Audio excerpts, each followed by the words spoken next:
আসসালামু আলাইকুম। নিজের হাতে গড়া খামারটি কিভাবে নিমিষেই শেষ হয়ে গেল সেটা আপনাদের কাছে দেখানোর চেষ্টা করব। আর এটা দেখানোর উদ্দেশ্য একটাই, সেটা হচ্ছে আপনারা যাতে সতর্ক হতে পারেন। আমাদের যে বেইজিং হাঁসের খামারটা ছিল এটা মোটামুটি একটু টিকে আছে, মানে কয়েকটা হাঁস এখনো জীবিত আছে, কিন্তু আমাদের যে দেশি মুরগির খামারটা আছে এটা একেবারে শেষ হওয়ার পথে, মানে শেষ হওয়ার পথে বলতে দুই একটা মুরগি আর জীবিত আছে এখন। আর বাকি যে 1-150 মুরগি ছিল, মানে আমাদের দেশি মুরগিগুলো ছিল, এগুলো আর এখন আর নেই।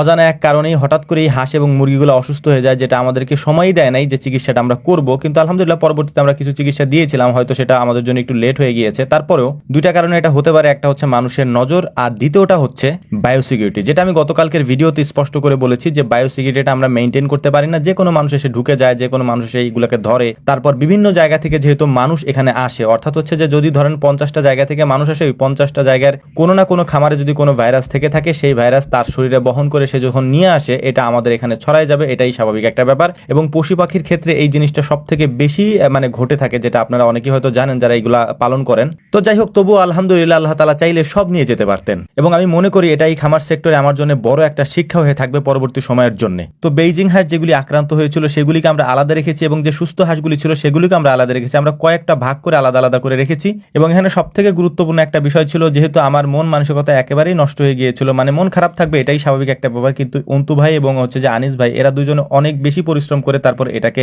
রিকভারি করার চেষ্টা করতেছিলেন। মানে আমার অবস্থা দেখে ওনারা বললেন যে ভাই ভেঙে পড়ার দরকার নাই, চেষ্টা করে দেখি আমরা এটা ফেরানো যায় কিনা। তো অনেক বেশি কষ্ট ওনারা করতেছেন গত কয়েকদিন যাবত ধরে। মানে এটা তো হয়েছে আরো আগে, আমি হয়তো ভিডিও দিই নাই এটা, কিন্তু আলহামদুলিল্লাহ এখন একটু ভালো হওয়ার পথে, এই জন্য ভিডিও দিতেছি। কারণ আমি যে কোনো জিনিস মানে একেবারে পরিপূর্ণভাবে না বুঝে না জেনে কোনো জিনিস আপলোড করি না। এটার একটাই কারণ, সেটা হচ্ছে যে আপনাদের ক্ষতি হবে এটা যদি আমি করি। যুব এগ্রো নাম করে একটা ইউটিউব চ্যানেল আছে, ওই ভাইও আমাকে ফোন দিয়ে অনেক হেল্প করেছেন, অনেক ওষুধপত্রের কথা বলে দিয়েছেন। আলহামদুলিল্লাহ ওটা আমাদের কাজে লেগেছে, ওই ওষুধগুলো আমরা সংগ্রহ করেছি। এখন মোটামুটি আমাদের হাঁসগুলো সুস্থর পথে। দেশি হাঁস যেগুলো ছিল সেগুলো তেমন একটা আক্রান্ত হয় নাই, এই হাঁসগুলো এখন ডিম দিচ্ছিল। এরকম একটা অবস্থায় যদি এরকম হয় তাহলে মন খারাপ হবে, এটাই স্বাভাবিক। যদিও ভেঙে পড়া আমার উসুলের মধ্যে পড়ে না, কারণ আমি এগুলা দেখতে দেখতে বড় হয়েছি এবং এগুলা মোকাবেলা করতে করতে ইনশাআল্লাহ বড় হয়েছি। তবে একটা বিষয় হচ্ছে যে আমার যেহেতু অনেকগুলা খামার, সমন্বিত খামার, আমি আসলে সামলাইতে পারতেছিলাম না। তো অন্তু ভাই এবং আনিস ভাই ওনারা অনেক কষ্ট করছেন, মানে ওনারা আমাকে অনেক হেল্প করছেন, গত কয়েকদিন যাবত করতেছেন, এখনও রানিং। যেহেতু আমাদের টাইগার মুরগির খামার এবং কোয়েল পাখির খামার, আরো যে খামারগুলি আছে সেগুলি আক্রান্ত হয় নাই, এই জন্য হচ্ছে যে আমরা বিভিন্ন খামারে এক একজন করে নিয়োগ করে কাজ করতেছি।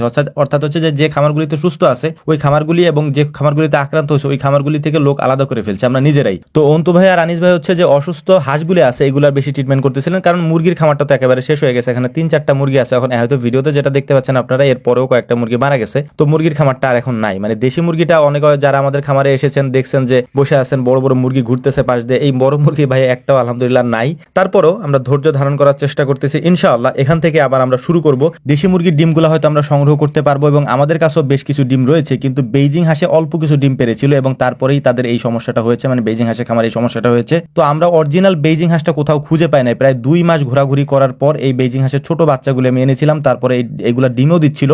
এখন এই অবস্থাটা হয়েছে। যদি এখান থেকে 2-4-5টা হাঁস বেঁচে যায় ইনশাআল্লাহ, এইটা দিয়ে আমরা আমাদের যাত্রা বাড়ানোর চেষ্টা করবো ইনশাআল্লাহ, এবং বড়ও করবো। তো আমাদের জন্য দোয়া করবেন, আল্লাহ তাআলা যেন এটা আমাদের করার তৌফিক দান করেন। আসসালামু আলাইকুম ওয়া রাহমাতুল্লাহ।